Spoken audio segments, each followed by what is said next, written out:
Hello and welcome to a reading from the Taliban, Afghanistan's most lethal insurgent group, written by Mark Silinsky and published by Praeger, an imprint of Bloomsbury Publishing in New York, New York. This reading is brought to you by Kensington Security Consulting, where we bring education to national security. Today's topic is pink mist and landmines, roadside bombs and pink mist. Roadside bombs continue to terrorize soldiers and hinder movement. Like ambushes hidden among the greenery of the Afghan spring, roadside bombs have a devastating psychological impact on coalition forces. About 70% of attacks on coalition forces are caused by roadside bombs, and their sophistication has increased over the past 11 years. Many bombs are still quite simple, but remain powerful, deadly, and difficult to detect. Afghanistan was heavily mined during the war against the Soviets. In farms, footpaths, and roads, landmines injured and killed Afghans for generations.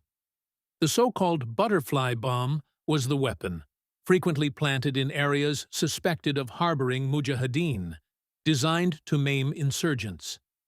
These munitions could not tell the difference between fighters and civilians and were triggered by the weight of an average person.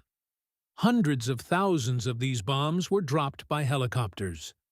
As they fell, their small wings fluttered, earning them their seemingly gentle nickname.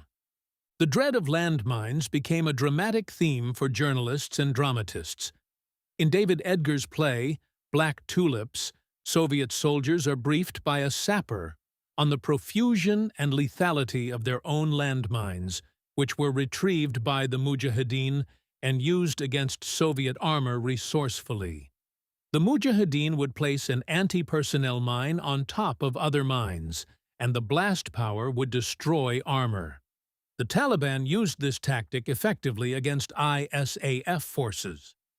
The tactic still works. The Soviets left stockpiles of munitions for the Afghans, but there are many other sources of weapons.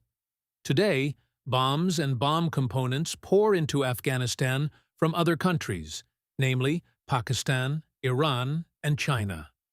British diplomats claimed that advanced anti-aircraft missiles, components for armor-piercing roadside bombs, and landmines were discovered and traced back to Chinese factories. But Pakistan is, by far, the major source of munitions and chemical elements needed to fabricate improvised bombs. Particularly threatening has been the stream of ammonium nitrate. Senator Richard Blumenthal has demanded, "The Pakistanis need to prove that they are stopping and stemming the flow of fertilizer." His is not a lone voice. Much of the ammonium nitrate is imported from Pakistan, but most of the bombs are fabricated in Afghanistan. In one raid in 2009, coalition forces uncovered 225,000 kilograms, or 500,000 pounds, of ammonium nitrate. This single haul could have powered thousands of bombs. A typical improvised bomb weighs less than 30 kilograms. Seizures of ammonium nitrate fertilizer in Afghanistan doubled in the first 7 months of 2012 compared to the same period last year in 2011.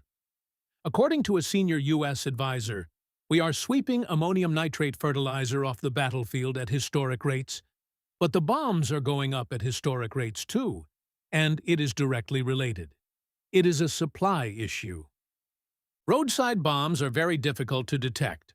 For this reason, coalition forces have experimented with both offensive and defensive tactics and vehicles. Transportation vehicles have become more rugged. Mine-protected troop carriers have been developed to withstand direct hits from roadside bombs, with personnel escaping with relatively minor injuries. Mini-flails have become much more effective than the traditional flails attached in front of armored anti-mine vehicles. But there is the constant dread by soldiers and Marines on patrol. U.S. Marine Corporal Matt Bowman explained, "We were on patrol. We ran into an IED. I was the one that got hit by it." The high school wrestler from Indiana lost both legs above the knee and most of his left hand. Thank you for listening to this excerpt from the Taliban, Afghanistan's most lethal insurgent group. If you enjoyed it, please consider subscribing and liking. Nothing in this book reflects the official position of any individual or agency of the United States government.